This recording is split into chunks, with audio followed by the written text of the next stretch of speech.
అంటే ఒక ఉమెన్ గా కానీ యంగ్ ఏజ్ లో ఉన్నప్పుడు కానీ మనం జాబ్ చేసే దగ్గర ఆ మన జాబ్ లైఫ్ అండ్ అలాగే మన స్పిరిచువల్ లైఫ్ ని ఎట్లా బ్యాలెన్స్ చేసుకోవాలి అక్క? ఆ, ఓకే. సో దీంట్లో మల్టిపుల్ క్వశ్చన్స్ ఉన్నాయమ్మా. ఒక స్టూడెంట్ గా, దాని తర్వాత వర్కింగ్ ప్రొఫెషనల్ గా కూడాను అనేసి అడిగమ్మా. ఆ, ఓకే. సో మన దేవునితో మన సంబంధాన్ని కాపాడుకుంటూ, అదే విధంగా మన చదువులో లేదు ఉద్యోగం చేస్తున్నప్పుడు ఆ ఉద్యోగంలో ఎలా ఆ, ఇంటిగ్రిటీతో ఉండాలి అనేది. ఎస్. అవును. ఒకటి, మన రిలేషన్ విత్ గాడ్, దేవునితో మన యొక్క సంబంధము అనేది చాలా ప్రాముఖ్యం. నేను కూడాను యేసుక్రీస్తు ప్రభుని నేను 7వ తరగతిలో ఉన్నప్పుడు నా స్వంత రక్షకుడిగా నేను అంగీకరించాను. అంటే ఇప్పుడున్నంత పరిణతి అయితే ఖచ్చితంగా అప్పుడు లేదు.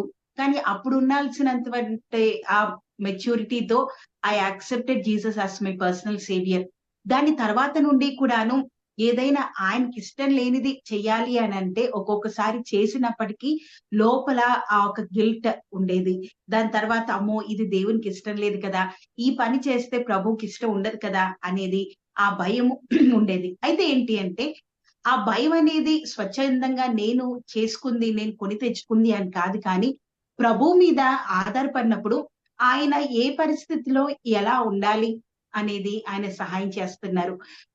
When I was as a student, నేను ఒక విద్యార్థిగా ఉన్నప్పుడు, ఈ స్టూడెంట్ గా ఉన్నప్పుడు కూడాను ఇట్ వేరీస్. స్కూల్లో ఉన్నప్పుడు, కాలేజ్ లో ఉన్నప్పుడు, తర్వాత యూనివర్సిటీ స్టడీస్ లో ఉన్నప్పుడు. అయితే ఒక్కటి నాకు ఆ నా మనసులో స్ట్రాంగ్ గా ఉండింది. ఎందుకు అంటే నేను చిన్నప్పటి నుండి వెళ్తున్నటువంటి ఆ ఒక ఫెలోషిప్, ఆ మందిరము, ఆ చర్చ్ ఫ్యామిలీలో మమ్మల్ని చాలా చక్కగా ఏ ప్లేస్ లో ఎలా ఉండాలి, ఎలా మన యొక్క ఆ ఘటాన్ని మనం కాపాడుకోవాలి అనేది మాకు చాలా ఎంఫసైజ్ చేసేవాళ్ళు. ఆ విధంగా ఆ భయం ఉండేదన్నమాట. అయితే చదువుకునేటప్పుడు కూడాను what ever I'm doing lord is saying అనేది ఉండేది. అయితే ఈ మాట చెప్తున్నాననేసి వాట్ ఎవర్ ఐఎమ్ డూయింగ్ ప్రతిదీ కూడాను నేను ఆయనకి ఇష్టంగానే చేశాను. నా సొంత ఆలోచనలో నేను ఏది చేయకుండా ఎక్కడ నేను ఫాల్ట్ అవ్వలేదు, ఎక్కడ నా తప్పిదం లేదని కాదు. కానీ there were times where I have faltered. నేను తప్పు చేసిన సందర్భాలు కూడా ఉన్నాయి, తప్పిపోయిన సందర్భాలు కూడా ఉన్నాయి. కానీ ప్రభు మహాకృపను బట్టి ఆయన సన్నిధికి వెళ్ళినప్పుడు ఆయన సహాయం చేశారు. ఉద్యోగ స్థలంలో కూడాను నాది teaching profession. I was working as a teacher for class 10. దాని తర్వాత ప్యారలీ I was working as a lecturer for the same institution. అప్పుడు నేను చేసేటప్పుడు నిజంగా ప్రభు మహాకృప వల్ల చక్కగా మంచి పేరు తెచ్చుకోవడానికి ప్రభు నాకు సహాయం చేశారు. ఎందుకంటే ఎవరికి కూడా ఒకేసారి కెరీర్ స్టార్ట్ అయిన వెంటనే ఒక 10th క్లాస్ హ్యాండిల్ చేయమని చెప్పరు. అయితే నాకు చెప్పడము ఒక 3-4 బ్యాచెస్ ఐ కుడ్ హ్యాండిల్. దాని తర్వాత కూడాను నాకు మా ప్రిన్సిపల్ సార్ కూడాను he was appreciating. Only thing ఎందుకు అని అంటే నాకుండేది పిల్లల దగ్గరికి నేను క్లాస్ కి వెళ్ళేటప్పుడు కూడాను ప్రభా, ఎందుకంటే అప్పుడు నేను just then I started my career. వాళ్ళకి నాకు కొంచెం ఏజ్ డిఫరెన్స్ ఉంటుంది కాబట్టి ఆ 10th క్లాస్ పిల్లల్ని చక్కగా హ్యాండిల్ చేసే కృపను నాకు అనుగ్రహించండి అనేసి that was my prayer. So God help me. అదే విధంగా బిఎడ్ కాలేజ్ లో కూడా ఆబ్వియస్ గా చాలా మంది నాకంటే పెద్దోళ్ళు స్టూడెంట్స్.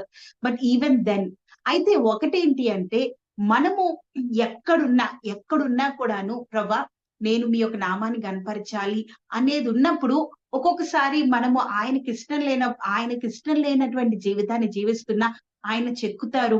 ఎక్కడెక్కడైతే ఆయనకి ఇష్టం లేదు ఉన్నాయో మనము కంప్లీట్ గా విల్లింగ్ అయ్యి ఆయనకి సమర్పించినప్పుడు ఆయన మనల్ని బాగు చేస్తారు. ఆ విధంగా చదువుకుంటూ I could have relation with the lord. అదే విధంగా జాబ్ చేస్తూ కూడాను ప్రభుతో మంచి రిలేషన్ ని నేను కలిగి ఉన్నాను. అయితే దీనికి ఒక మాట ఏంటంటే నాకు ఇంకా మ్యారేజ్ అవ్వబోతుంది. నేను అప్పటికే క్లాస్ 10 హ్యాండిల్ చేస్తున్నాను. మధ్యలో పిల్లల్ని ఇప్పుడు నేను ఇలా మ్యారేజ్ అంటే వెంటనే వేరే టీచర్ దొరకాలి కదా. మా ప్రిన్సిపల్ సార్ అన్నారు, నా పేరు క్వీనీ హెప్సిబా కదా సార్, ఇది పొజిషన్ అని అని చెప్తే get me another queenie and then I relieve you అని అన్నారు. అంటే నీకులాగా చెప్పే వాళ్ళు ఇంకొకరిని తీసుకురా, అప్పుడు నేను రిలీవ్ చేస్తాను అని. అయితే నేను కూడా జస్టిస్ చేయాలి కాబట్టి నేను పిల్లలకి పోర్షన్స్ అంతా కంప్లీట్ చేశాను, రివిజన్ ఇచ్చాను. ఆ విధంగా that is one small testimony. ఆ విధంగా ప్రభు నా కెరీర్ లో కూడాను హీ హెల్ప్డ్. అంటే ఏంటి అంటే దీన్ని నేను సొంతగా తెచ్చుకుంది ఏది కాదు, కానీ అంతా కూడా this is from the Bible which I have learned and practised అమ్మా. Thank you Rebecca. Thank you so much అక్క, చాలా క్లియర్ గా చెప్పారు. Thank you so much. Okay అక్క, will go for next question. As a children గా ఉన్నప్పుడు, చిన్న age లో ఉన్నప్పుడు, ప్రెసెంట్ మీ ఏజ్ లో మీరు ఎట్లా పేరెంట్స్ కి ఒబే చేశారో అది చెప్పండి. అట్లాగే ఈ ప్రెసెంట్ డేస్ లో ఉన్న చిల్డ్రన్ ఏంటంటే, అంటే మనకి ఆ చాలా సార్లు పేరెంట్స్ చెప్పేది వినడానికి ఇష్టపడరు. వాళ్ళు చెప్పేదానికి అపోజిట్ గా చేయడానికి, వెళ్ళొద్దన్న దగ్గరికి వెళ్తాము. సో ఆ చదవమన్నప్పుడు బాగా చదువుకోమన్నప్పుడు కూడా అంత ఇంట్రెస్ట్ పెట్టము. సో స్టడీయింగ్ స్టేజ్ లో పిల్లలుగా ఉన్నప్పుడు ఎట్లా దీన్ని ఓవర్కమ్ చేయాలక, అంటే డిసొబీడియన్స్ కానీ అట్లా. పేరెంట్స్ ఒబీడియన్స్ హౌ అనేది అయితే మేము చిన్నగా ఉన్నప్పటి నుండి మేము ముగ్గురము, ఫస్ట్ నేను, నాకు ఒక తమ్ముడు తర్వాత చెల్లి, విఆర్ 3. మాకు చిన్నప్పటి నుండి కూడాను ఒక చక్కటి డిసిప్లిన్ లో పెంచారు అనేసి మేము చెప్పగలము. It is only by God's grace. అయితే ఆ డిసిప్లిన్ ఎలా ఉండేది అని అంటే, ఏదైనా తప్పు చేస్తే చాలా దెబ్బలు పడేవి. ఇంకొకటి ఏంటి అంటే, నేను ఫస్ట్ బార్న్ కాబట్టి, నేను మొట్టమొదటి కుమార్తెను కాబట్టి ఇంట్లో ఏదైనా కూడా రెండంతలని. ఇప్పుడు ఒకవేళ మా తమ్ముడు ఏదైనా చేసినా నాకు డబుల్ పనిష్మెంట్ పడేది. ఎందుకు అంటే అనేవాళ్ళు, నువ్వు అక్కగా వాళ్ళు ఏం చేస్తున్నా నువ్వు ఒక కంట కనిపెట్టుకొని ఉండాలి అనేసి. లైక్ దట్ దెబ్బలు వాళ్ళకి పడుతున్నాయి అంటే కంపల్సరీ నాకు డబ్బులు పడేవి అనమాట. ఇంకా ఈవెన్ మేము సండేస్ తర్వాత వీక్ మీటింగ్స్ చర్చ్ లో కూర్చునేటప్పుడు, చర్చ్ ఫ్యామిలీతో మేము అక్కడ అల్లరి చేయకూడదు. అంటే చిన్న వయసు నుంచి, నాకు 4th 5th ఆ క్లాస్ నుంచి కూడాను సండే స్కూల్ పిల్లలందరూ కూడాను ముందుకు వచ్చి కూర్చోవాలి కదా. పక్కన వాళ్ళతో కొంచెం మాట్లాడినా అప్పుడేం అనేవాళ్ళు కాదు. ఇంటికి వచ్చిన తర్వాత చాలా చాలా. అందుకని ఆ భయం ఉండేదన్నమాట. అమ్మో ఇలా చేస్తే పడతాయి అనేసి. అంటే by saying this I does not mean to say I was 100% obedient to my parents. అంటే ఈ మాటలు చెప్తున్నాను, అమ్మో చాలా స్ట్రిక్ట్ గా ఒక చక్కటి క్రమంలో పెంచారు కాబట్టి వారిని ఎక్కడ నేను విధేయత చూపించలేదు, అన్ని మాటలు విన్నానని కాదు. Yes, I regretted. తర్వాత నేను బాధపడ్డాను. మా పేరెంట్స్ కి కూడా నేను సారీ చెప్పాను. ఒక ఊహ తెలిసిన తర్వాత ఏంటి అంటే, ఒక్కొక్కసారి వాళ్ళు చెప్పిన మాట వెంటనే నేను వినలేదు అంటే ఉదాహరణకి చిన్నవి చెప్తాను. నాకు గుర్తున్నప్పుడు 6, 6th 7th 8th ఆ స్టాండర్డ్స్ అప్పుడు, అప్పట్లో వాషింగ్ మిషన్స్ అవన్నీ ఉండేవి కాదు కదా. బట్టలు నానబెట్టి ఉతకమంటే ఇప్పుడు కాదు తర్వాత చేస్తాను అని వెంటనే వచ్చేసేదన్నమాట. అలా బ్యాక్ ఆన్సర్స్ చెప్పినందుకు కూడాను పడే. అలా మెల్లమెల్లగా నేను అది వదులుకోగలిగాను అనమాట. దాని తర్వాత వాళ్ళు నన్ను ఎంతగా ప్రేమిస్తున్నారు అనేది ఐ కుడ్ సీ. అందుకని I was by God's grace వాళ్ళని విధేయత చూపించడం అర్థమైంది. అయితే అమ్మా, నాకు పేరెంట్స్ ఎంత కష్టపడి ఎంత నా కొరకు శ్రమించారు, ఎంతగా వారు చూసుకున్నారు అనేది ఇంకా ఇంకా బాగా ఎప్పుడు అర్థమైంది అంటే, నేను హాస్టల్లో ఉన్నప్పుడు అప్పుడు అర్థమైంది. మచ్ మోర్ బెటర్ నాకు మ్యారేజ్ అయిన తర్వాత అర్థమైంది. పిల్లలు పుట్టిన తర్వాత అంటే ఈ 9 months ఇలా ఉండిందా. ఆ తర్వాత పిల్లల్ని పెంచేటప్పుడు పేరెంట్స్ దేవర్ మిడిల్ క్లాస్, అంటే ఒక మధ్య తరగతి కుటుంబంలో ఉన్నప్పుడు కూడా ఎప్పుడు ఆ వేడి, అంటే ఫినాన్షియల్ గా కొంచెం ఇబ్బందిగా ఉన్నప్పుడు కూడా మాకు తెలియకుండా చక్కగా పెంచారు. మంచిగా they gave us their best అనేది. అయితే నేను 10th క్లాస్ టీచర్ గా చేసేటప్పుడు I could see many parents coming and weeping. చాలా మంది పేరెంట్స్, తల్లిదండ్రులు, ఈవెన్ ఫాదర్స్ కూడా పిల్లలు సరిగ్గా చదవట్లేదని, పిల్లలు మాట వినట్లేదని పేరెంట్ టీచర్స్ మీటింగ్ అప్పుడు వచ్చి చాలా ఏడ్చేవాళ్ళు అనమాట. అది చాలా బ్రేక్ అయిపోయింది. అప్పటి నుండి ఇంకా అది సీరియస్ గా నేను తీసుకోవడము అయిందనమాట. అయితే రెబెకా అడిగిన సెకండ్ క్వశ్చన్, ఈ రోజుల్లో పిల్లలు డిసొబీడియంట్ గా ఉన్నారు, అలాంటి వారికి ఏంటి అని. అయితే అమ్మా, ఎస్, మనకి సండే స్కూల్ నుంచే మనకి కంఠత్వాక్యాలు చక్కగా నేర్పించే వారు ఉన్నారు. మంచి టీచర్స్ ఉన్నారు. అయితే మనకి ఎఫ్ఎస్సి 6:1 Ephesians chapter 6:1 children obey your parents in the Lord for this is right. పిల్లలారా ప్రభునందు మీ తల్లిదండ్రులకు విధేయులై ఉండడి, ఇది ధర్మమే. తర్వాత కొలెస్ట్రాల్ రాసిన పత్రికలో కూడా ఉంటది, children obey your parents in all things. అన్ని విషయములలో మీ తల్లిదండ్రులకు విధేయులై ఉండడి, మీ తల్లిదండ్రుల మాట వినుడి. అంటే ఇది మన హెడ్ నాలెడ్జ్ లోనే ఉండడం కాదు, కానీ అది మనం అవలంబించాలి కూడాను. అంటే నిజంగా మనము వాళ్ళని బాధ పెడుతున్నాము అని మన తల్లిదండ్రుల కంట తడి వారు పెడుతున్నప్పుడు అది మనకి క్షేమం కాదు. తర్వాత ఈ వాక్యంలో కూడాను తల్లిదండ్రులకు అవిధేయులుగా మనం ఉంటే ఎలాంటి పరిణామాలు, ఎలాంటి కాన్సిక్వెన్సెస్ మనము రీడ్ చేయాలి అని కూడా it is very severe. So parents కి డిసోబే చేస్తే God is not going to treat that light. In case ఇప్పటికే ఏదైనా డిసోబే చేసి అది మనల్ని ప్రభు ఒప్పింప చేస్తుంటే, అంటే చిన్న చిన్న పిల్లలకి అది తెలీదు. ఒక వయసు వచ్చిన తర్వాత అరే నేను చిన్నప్పుడు ఇలా చేశాను అని అనిపిస్తే బెటర్ ఒకసారి వెళ్ళిపోయి వాళ్ళకి మనం అపాలజీ చెప్పొచ్చు. చెప్పేసి అమ్మా నేను చాలా సార్లు మిమ్మల్ని బాధ పెట్టాను అమ్మా నాన్న, నన్ను క్షమించండి అంటే రియల్లీ దే ఆర్ హ్యాపీ. క్షమించండి అని చెప్పి మళ్ళీ తిరిగి అదే రిపీట్ చేయడం కాకుండా వారిని సంతోషపెట్టే జీవితాన్ని మనం జీవించాలి. ఇది అంత ఈజీ అని కాదు, అలాని ఇంపాసిబుల్ కాదు, కొంచెం కష్టతరం అవ్వచ్చు. ఎందుకంటే పిల్లలు ఈ రోజుల్లో అనుకుంటారు మా పేరెంట్స్ అవుట్డేటెడ్, మాకు తెలిసినంత వాళ్ళకి తెలీదు, వారికి అంత టెక్నాలజీ తెలీదు అని అనుకుంటాం. కానీ తర్వాత తెలుస్తుంది వాళ్ళకి మనకంటే ఎక్కువ అనుభవం ఉంది. అనుభవ జ్ఞానంలో నుండి వారు మనకు చెప్తారు. So it is always safe. Thank you అమ్మా.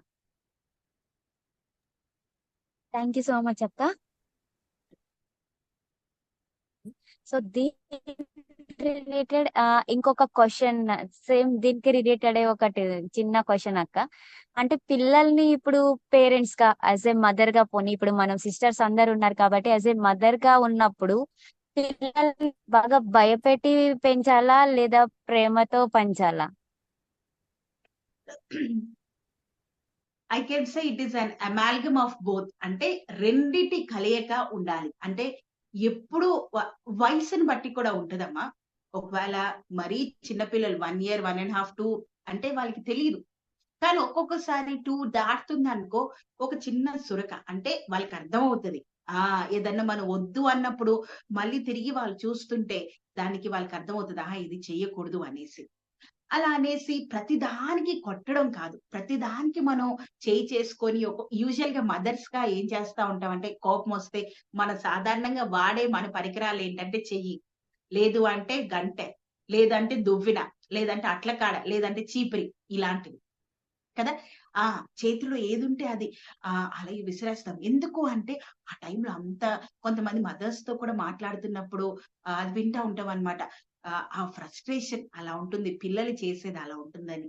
అయితే మనము పిల్లల్ని తప్పకుండా పనిష్ చేయాలంటే పనిష్ చేయాలి కాబట్టి వాళ్ళు ఏం చేయకపోయినా చెయ్యాలని కాదు. కానీ వారు ఏదైతే ఇండిసిప్లిన్ వాళ్ళలో ఉంటుందో, అవును, బాలుని హృదయంలోని చెడుతనము స్వాభావికముగా వానిలో పుట్టును, బెత్తము అది వానిలో నుండి తీసివేయను అనేసి ఉంటుంది. అందుకనే we should use a rod or a stick, బెత్తము.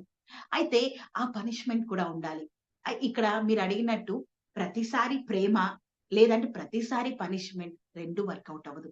ప్రతిసారి కొడుతూ ఉంటే పిల్లలు ఇన్సెక్యూర్ గా అయిపోతారు. అమ్మో ఇది చెప్తే ఏమవుతుందో, ఆ తర్వాత ఆ స్కూల్ ఏదైనా జరిగినా, ఫ్రెండ్స్ దగ్గర ఏదైనా జరిగినా, లేదంటే ఈ రోజుల్లో ఇంకా చాలా భయంకరంగా ఉన్నాయి రోజులు.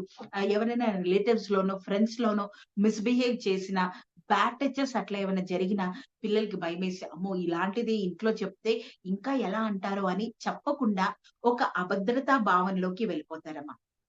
అదే రెండోది ఏంటి అంటే ఓవర్ ప్యాంపరింగ్. ప్రేమించాలి, అవును ప్రేమించాలి, బుజ్జగించాలి. ఒక్కొక్కసారి వారు నీరసంగా ఉన్నప్పుడు దగ్గరికి తీసుకోవాలి. We can hug them, we can love them, we can కాదు వీ షుడ్. ప్రతిరోజు మన పిల్లల్ని దగ్గరికి తీసుకోవాలి. ఒక ఆంటీ చెప్పారనమాట, ఆంటీ పిల్లలు ఆల్మోస్ట్ మ్యారేజ్ ఏజ్ కి వచ్చినప్పుడు కూడాను she is hugging their kids and kissing them అని. నిజంగా ఆ మదర్ ఫాదర్ యొక్క వార్మ్త్ పిల్లలకి తగలాలి. అయితే ఇక్కడ బ్యాలెన్స్ అంటే ఏ విషయాల దగ్గర ఎంత సివియారిటీని బట్టి అంటే పనిష్మెంట్ ఇచ్చేటప్పుడు కూడాను ఉదాహరణకి గ్లాస్ నీళ్ళు తెమ్మన్నప్పుడు చేయి జారిపోయి నీళ్లు పడిపోయాయి అనుకో, మన కోపం ఎలా వస్తుందంటే నీళ్ళన్నీ పడిపోయి మళ్ళీ క్లీన్ చేసుకోవాలి అని ఇష్టం వచ్చినట్టు అనేసేస్తాము, మళ్ళీ ఇచ్చేస్తాం. కానీ అది మళ్ళీ మనం రీమేక్ చేసుకోవచ్చు. పిల్లల మనసు గాయపడితే వెంటనే అది మళ్ళీ సెట్ అవ్వడానికి కష్టం అవుతుంది. కానీ వాళ్ళు మిస్‌బిహేవ్ చేశారా? స్కూల్‌లో టీచర్ మాట వినలేదన్న కంప్లెయింట్ ఏమైనా వచ్చిందా? ఫ్రెండ్స్‌తో సరైన బిహేవియర్ లేదా? లేదంటే తల్లిదండ్రుల మాట ధిక్కరిస్తున్నారా? ఇలాంటి బిహేవియర్‌కి మాత్రం వెంటనే వాళ్ళకి తగినటువంటి పనిష్మెంట్ కావాలి. కానీ కోపంతో మాత్రం ఎప్పుడు మన పిల్లల్ని దండించకూడదు. కాబట్టి ఈ యొక్క ప్రేమ చూయించే విషయంలో, పనిష్మెంట్ ఇచ్చే విషయంలో రెండిటికి కూడా బ్యాలెన్స్ అనేది ఉండాలి. Thank you. Thank you so much అక్క. Okay, next question. ఇప్పుడు వర్క్ ప్లేసెస్ లో మనం యాజ్ ఎ ఉమెన్స్ గా యంగ్ ఏజ్ లో కానీ కొంచెం యంగ్ ఏజ్ దాటినాక కానీ మన వర్క్ ప్లేస్ లో వర్క్ చేసేటప్పుడు మన కో వర్కర్స్ తో లైక్ అపోజిట్ జెండర్ మనం ఎంతవరకు ఉండొచ్చు, అసలు మొత్తం ఉండకూడదు, అసలు నెససరీ ఉందా? Okay. Very good and relevant apt question అమ్మా రెబెకా. అయితే ఉండొచ్చా? అస్సలు ఉండకూడదా? అవును. ఇందాక మనం అనుకున్న విధంగానే పిల్లల్ని ప్రేమించాలా? పనిష్ చేయాలంటే బ్యాలెన్స్ కదా! ఇక్కడ కూడా బ్యాలెన్స్. ఇప్పుడు మనం ఉద్యోగానికి వెళ్తున్నప్పుడు ఇంక నేను ఆపోజిట్ జెండర్‌తో ఇంక నాకేం సంబంధం లేదు. నా పని నేనే చేసుకోవాలంటే కుదరదు కదా! ఎందుకంటే when we are working it is a team work. కొన్నిసార్లు టీమ్ వర్క్ ఉంటుంది. కాబట్టి వాళ్ళతో కొన్ని మనం సంభాషించాల్సొస్తుంది. వాళ్ళ దగ్గర నుంచి కొంచెం ఇన్ఫర్మేషన్ మనం తీసుకోవాలి. మన ఇన్ఫర్మేషన్ కొంచెం ఇవ్వాలి. ఎందుకంటే ఒక్కొక్కళ్ళు ఒక్కొక్క కేటగిరీలో వర్క్ చేస్తా ఉంటారు కదా! అయితే we have to draw our boundaries. అంటే ఫ్రెండ్లీగా ఉండొద్దా అంటే ఉండొచ్చు. కానీ ఎంత వరకు అనేది. యెస్. అవును. ఎందుకు మనము ఎక్కువగా మన వర్క్‌కి అవసరమైన దానికంటే ఎక్కువగా మాట్లాడుతూ ఉన్నప్పుడు ఏమవుతుంది అంటే, ఇంకా బాయ్స్ అంటే అపోజిట్ జెండర్ వాళ్ళు కూడా దాన్ని అడ్వాంటేజ్‌గా తీసుకోవచ్చు. తర్వాత వాళ్ళు పలానా చేశారు. ఇప్పుడు కూడా రీసెంట్‌గా నాకు ఆ విషయంలో కాల్స్ వస్తా ఉన్నాయన్నమాట. పలానా వాళ్ళు మిస్‌బిహేవ్ చేశారు. పలానా వాళ్ళు ప్రపోజ్ చేశారు. పలానా వాళ్ళు ఇబ్బంది పెడుతున్నారు అనేసి. అంటే ఒకసారి మనం అది ఆహ్, చాలా ట్రాన్స్‌పరెంట్‌గా ఆలోచిస్తే అమ్మ, అటువైపు నుంచి స్పందన అంటే reaction from the opposite side will never erupt without hour response. మనం ఏ విధంగా కూడా ప్రతిస్పందించకుండా అవతల వైపు నుండి ఎలాంటి స్పందన రాకుండా ఉండదు కదా! మనం ఏదో విధంగా మనం స్పందించుంటాము. ఏదో ఒక ట్రిగ్గరింగ్ ఫ్యాక్టర్ ఉండుంటది. కాబట్టి ఆ విషయంలో వి షుడ్ బి కేర్‌ఫుల్. అంటే అస్సలు వాళ్ళని దగ్గరికి రానీయకుండా ఉండడం కాదు. అలా ఉంటే అవును. మన కాండక్ట్‌ని బట్టి, మన బిహేవియర్‌ని బట్టి, మన పనిలో మనం చక్కగా నిపుణత కలిగి చేసే దాన్ని బట్టి ప్రభు యొక్క ప్రతిబింబాన్ని మనం we are reflecting the beauty of God. We are reflecting the image of Christ. అవును. అలా ఇమేజ్‌ని రిఫ్లెక్ట్ చేస్తూ మన బౌండరీస్ మనం క్రియేట్ చేసుకోవాలి. యెస్. ఇది చాలా సార్లు వినుంటాము. నేను ఇంతకు ముందు చెప్తూ ఉన్నాను. అపోజిట్ జెండర్‌తో మాట్లాడేటప్పుడు yes we should not be very close. అమ్మాయి మాట్లాడుకునేటప్పుడు ఎంత క్లోజ్‌గా ఉంటారో అలా అపోజిట్ జెండర్‌తో ఉన్నప్పుడు ఉండకూడదు. ఎందుకంటే యూజువల్లీ అపోజిట్ జెండర్ కొంచెం ఒక క్లోజ్ దానికి వస్తే there would be many changes emotionally కదా! అలా 1, 2, 3 టైమ్స్ అట్లా కొనసాగుతుంటే వేరే ఆలోచనలకి తావుంటా ఉంటది. కాబట్టి we should have a clear conscience. ఒకటి మనం గుర్తుపెట్టుకోవాలి. We are working professionals. అవును. We are Christian working professionals. దైవికమైన ఉద్యోగం చేసేటువంటి ఉద్యోగస్తులం. కాబట్టి మనం ఏ పనిలో ఉన్నప్పటికైనాను మనము ఇతరులకి మనం నోరు తెరిసి చెప్పకుండానే, ఇతరులకి బైబుల్ చూపించి చెప్పకుండానే మన జీవితాన్ని బట్టి, మన జీవన శైలిని బట్టి yes she is something different. She is something different. అయ్యో! అక్క ఈ రోజుల్లో కార్పొరేట్ సెక్టర్‌లో ఎలా పాసిబుల్ అవుతుంది అని అనుకుంటామా? లేదు. It is possible. It is possible. We have to work from our side. అవును. ఈ రోజుల్లో ఎంత దిగజారిపోయింది అంటే ఈ అపోజిట్ జెండర్‌తో ఉండే ఒక విధానము విచ్చలవిడి అయిపోయి వి ఈవెన్ హర్డ్ అన్న నేను కూడా విన్నామేంటి అంటే అమ్మాయిలొచ్చేసి డైరెక్ట్‌గా అబ్బాయి ఒళ్ళో కూర్చోవడం అది ఫ్యాషన్ అని అనుకుంటున్నారు. Later after you get married అది అలాంటి పిక్స్ ఏవన్నా ఉన్నా, లేదంటే అలాంటి మెమరీస్ ఏదైనా ఉన్నా, it is even going to మార్ అవర్ మ్యారీడ్ లైఫ్.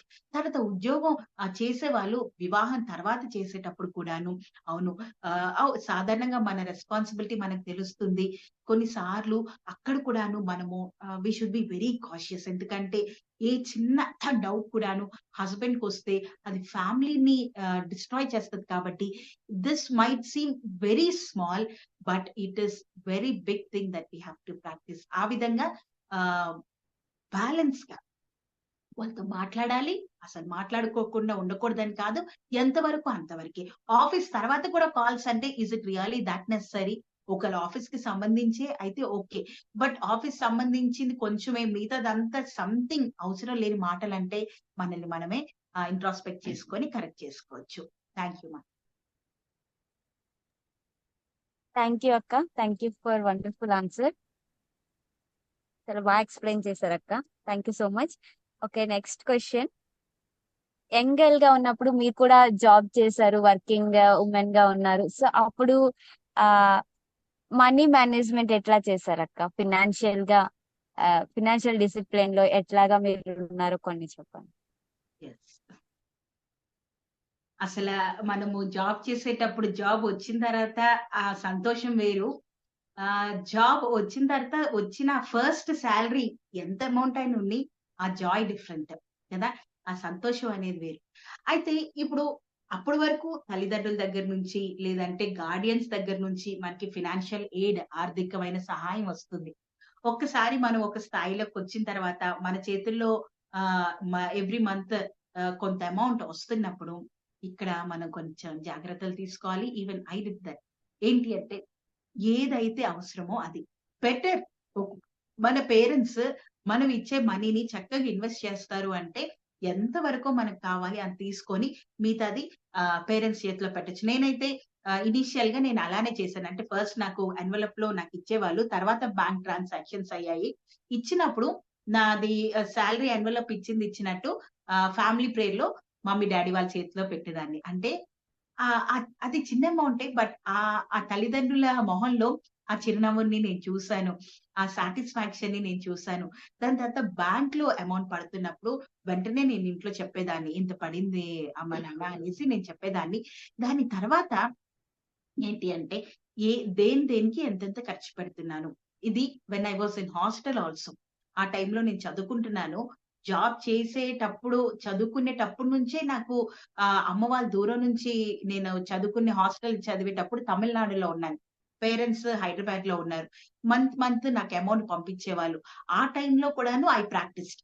అంటే ప్రతిరోజు ఇంక పడుకునే ముందు నేను పర్సనల్ ప్రేయర్ చేసుకునే ముందు డేట్ రాసేసుకొని మార్నింగ్ నుంచి ఎక్కడెక్కడ దేనికి అంటే ఈవెన్ అప్పుడులో ఫోన్ కాల్ చేయాలి అనన్నా కూడాను ఎస్టీడీ కాల్ ₹1.50 అట్లా. ఈ రోజుల్లో మనకి ఏదైతే అది రాసేసుకొని ఇంత ఖర్చయింది అని రాసుకునేదాన్ని. కాబట్టి ముందే ఈ ప్రాక్టీస్ ఉండింది కాబట్టి జాబ్ తర్వాత కూడాను before marriage I was practising that. అలా చే చేయడం ద్వారా ఏమైంది అనంటే, ఆహా! ఇంత ఖర్చవుతుంది, ఇంత మిగులుతుంది. ఓకే. ఇక్కడ కొంచెము ఎక్కువగా ఖర్చు పెడుతున్నానేమో. అలా అనేసి ఇంక మన ఫ్రెండ్స్ మనం బయటికి వెళ్తాము ఫ్రెండ్స్ కలిసి, అక్కడ ఏం ఖర్చు పెట్టకూడదు, మొత్తం వాళ్ళు తీయాలి అని కాదు కానీ, వీటన్నిటిలో కూడా ఒక సమతుల్యత అనేది ఉంటదమ్మా. ఎక్కడ ఎంత వరకు తీయొచ్చు, ఎక్కడ వరకు కంప్లీట్‌గా మైజర్‌గా ఉండకూడదు, పిసినారిగా ఉండకూడదు. అలానే లావిష్‌గా వస్తుంది కదా అని ప్రతీదీ కూడా మన లగ్జరీకే స్పెండ్ చేయకూడదు. We have to keep some money even for our future. అలా నేను మ్యారేజ్‌కి ముందు ఫినాన్సెస్ విషయంలో ఒక డిసిప్లిన్ అర్థమైంది కాబట్టి, దాని తర్వాత కూడా నా డైరీస్ ఉన్న ఇంటికొచ్చిన పిల్లలకి నేనది చూపిస్తా ఉంటానన్నమాట. మీలో కూడా కొంతమంది చూసారు. గర్ల్స్, బాయ్స్ కూడాను. అయితే ఐ యూజ్డ్ టు రైట్ ఎంతయింది. తర్వాత ఆ మంత్ చివర్లో టోటల్ ఎక్స్‌పెన్సెస్ ఎంత, ఎంత వరకు లగ్జూరియస్‌గా ఖర్చు పెట్టాము, ఎక్కడ కరెక్ట్ చేసుకోవచ్చు, నెక్స్ట్ మంత్ దీనికంటే తగ్గొచ్చా, లేదంటే పెంచుకోవచ్చా అనేది చేసుకోవడం ద్వారా మనము ఇట్ ఈస్ గుడ్ ప్రాక్టీస్ అవుతుంది. దాని తర్వాత కూడా దుబారాగా ఖర్చవ్వదు. సేవింగ్ చేసుకోవచ్చు. ఇది వింటున్న వారికి ఒక చిన్న సజెషన్ ఏంటి అంటే, మనము జాబ్ చేస్తున్నప్పుడు ఏదైనా అమౌంట్ సేవ్ చేసుకోవాలంటే ఈ నెలంతా అయిన తర్వాత చివరిలో కొంచెం అమౌంట్ తీసి సేవ్ చేసుకుంటాను అంటే మిగలదమ్మా. అందుకనే ముందే మన బడ్జెట్ కి తగ్గట్టు ఐ సేవ్ ఒక 3K లేదంటే 5K మనం అనుకున్నంత పెట్టుకున్నాము అంటే ఫస్ట్ సాలరీ పడిన వెంటనే దేవుని భాగాన్ని మనకి ఇచ్చిన తర్వాత ఆ ఒక్క సేవింగ్ అమౌంట్ మనం తీసి పక్కన పెట్టి మిగిలిన దాంట్లో మనం అడ్జస్ట్ అయితే ఎవ్రీ మంత్ ఇట్ సేవింగ్. అయితే ఎవరైతే వివాహానికి ముందు ఉద్యోగం చేస్తున్నారో ఆ humble and kind suggestion is please save money. నేను అడుగుతూ ఉంటాను కూడా, 1 ఇయర్ జాబ్ చేసామక్క, 1.5 ఇయర్స్ జాబ్ చేసామంటే అమ్మ how much did you save? Parents కి వివాహ సమయంలో మొత్తం వాళ్ళ మీదే కాదు, మీరు కూడాను you have to. Yes, I can very happily say నా మ్యారేజ్ అప్పుడు మ్యారేజ్ కి సంబంధించిన బట్టలు కొంతవరకు ఆ షాపింగ్ కొన్ని వాటికి నేను ఆ శాలరీలో దాచిపెట్టుకున్న అమౌంటే వాడగలిగాను. కాబట్టి we can make that as a very good financial practice.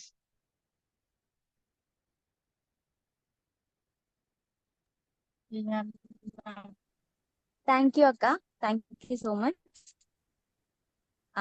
Next question, మనం ఆఫ్టర్ మ్యారేజ్ ఒక వైఫ్ గా ఉన్నప్పుడు ఆ మీరు కూడా మీ టెస్టిమనీలో చాలా సార్లు విన్నాము, అంటే మ్యారేజ్ కి ఎట్లా ప్రిపేర్ అయ్యారు, దేవుని చిత్తం తెలుసుకొని ఎట్లా మీరు మీ మ్యారేజ్ అయింది తెలుసు. ఆఫ్టర్ మ్యారేజ్ అయిన తర్వాత ఒక కొత్త ఎవరో తెలియని ఒక ఇంటికి వెళ్తాము, అక్కడ ఎన్విరాన్మెంట్ కి అంతా మనం అడ్జస్ట్ అవ్వాలి.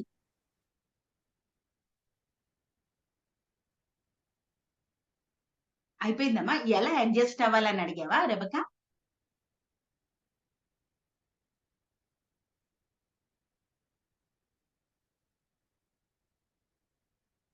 ఓకే, రెబకా ఫ్రీజ్ అయినట్టుంది. ఓకే, మనం వివాహం చేసుకున్న తర్వాత నాకు అర్థమైన క్వశ్చన్, వివాహం చేసుకున్న తర్వాత కొత్తగా అత్తగారి ఇంటికి వెళ్ళినప్పుడు అదంతా కూడాను కొత్తగా ఉంటుంది, ఆ ఎన్వైరన్మెంట్ కి ఎట్లా అడ్జస్ట్ అవ్వాలి? Very good question. చాలా ఇంపార్టెంట్ క్వశ్చన్ కూడాను. అయితే ఏంటి అంటే మనకి వివాహం అయిన తర్వాత వెళ్ళిన వెరీ ఫస్ట్ మినిటే అంత అర్థమైపోయి ఎవరు ఏంటి ఎలా సంబంధము, వరుసలేంటి, లేదంటే అక్కడ ఎలా ఉండబోతుంది, ఆహారం ఏంటి, ఏ పదం ఎలా వాడతారు, ఎవ్రీథింగ్ ఇస్ న్యూ. అది ఒక్కరికే కాదు, ఫర్ ఎనీ వైఫ్ అది కొత్తగానే ఉంటుంది. ఎందుకు అంటే అప్పటి వరకు మనము ఒక 20-25 ఇయర్స్ ఆర్ ప్లస్ ఒక ఇంట్లో ఉంటాము. మన కల్చర్ ఒకలాగా ఉంటుంది, మన భాష ఒకలాగా ఉంటుంది, మన ఆహార పద్ధతులు ఒకలాగా ఉండొచ్చు. అంటే వేరే అంటే వేరే స్టేట్ లో వాళ్ళు కాదు, కానీ తెలుగు ప్రాంతాల్లోనే ఆంధ్రాలో ఉంటున్నా, తెలంగాణలో ఉంటున్నా, అక్కడ ఉంటున్నా కూడాను ఇంటింటికి కూడాను తప్పకుండా ఒక వ్యత్యాసం అనేది అయితే ఉంటుంది కదా. ఎస్, అయితే నాకు కూడా వివాహం అయిన కొత్తలో I was not able to understand అంత ప్రతిదీ కూడా ఫస్ట్ డేనే నాకేం అర్థం కాలేదు. But I can say I was work in progress. ప్రతిరోజు కూడాను ఒక న్యూ లెర్నింగ్ ఉండేది, ఏదో ఒకటి నేర్చుకునేది. కాబట్టి అది నేర్చుకునే దాన్ని.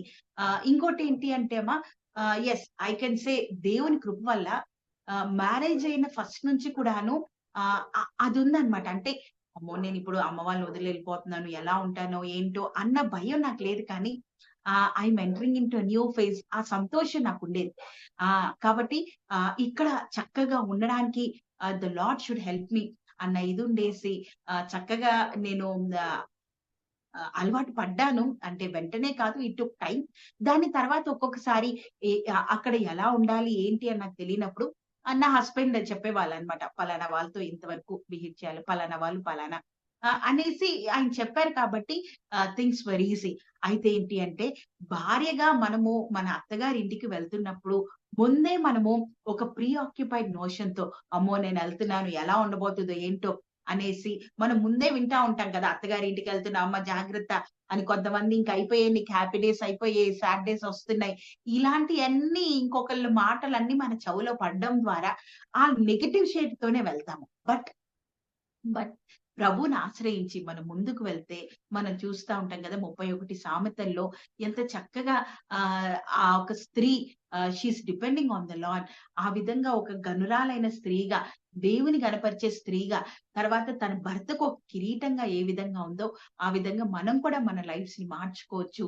And this is a challenge ప్రతి వైఫ్. అంటే వివాహం ఫస్ట్ డేనే కాదు, ఎవ్రీడే మన భర్త ఉన్నప్పుడు, మన భర్త లేనప్పుడు, అత్తగారులు తర్వాత మన రిలేటివ్స్ అందరు ఉన్నప్పుడు, వాళ్ళందరూ లేనప్పుడు కూడాను మన బిహేవియర్ ఒక్కటే మనం పెట్టుకోవాలి. ఏంటి అంటే లార్డ్ ఇస్ సీయింగ్ అస్. దాని తర్వాత దీంట్లో కూడా కొన్ని ఎక్సెప్షన్స్ ఉంటాయి. జనరల్ గా నేను అనట్లేదు. ఎందుకంటే కొన్ని ఫ్యామిలీస్ లో ఎంత అడ్జస్ట్ అవుతున్నా ఇంకా కొంచెం హెరాస్ చేసే వాళ్ళు ఉంటారు. అలాంటి వాటిల్లో ఎవరైనా అడ్వైస్ అయితే తీసుకోవచ్చు. ఒక్కొక్కసారి మరీ శృతి మించిపోతే. లేదు అంటే చిన్న చిన్న వాటిని ఏదో భూతద్దంలో చూసి ఇదేదో నాకేదో వింత జరుగుతుంది అని ప్రతీది మనం ఎళ్లి అమ్మగారింట్లో చెప్పాల్సిన అవసరం లేదు. Yes. This is how we can start adjusting. మొట్టమొదటిగా ఫిజికల్ గా అడ్జస్ట్ అయ్యే దానికంటే ముందు మన మైండ్ ని మనం ట్యూన్ చేసుకోవాలి. అవును, నేను పలానా ఇలా ఎళ్తున్నాను. కాబట్టి నేను ఇలా ఉండాలి. నేను నా కుటుంబం నాది అన్న బిలాంగింగ్‌నెస్ వస్తే things are going to be little easy. Yes. Thank you అమ్మా.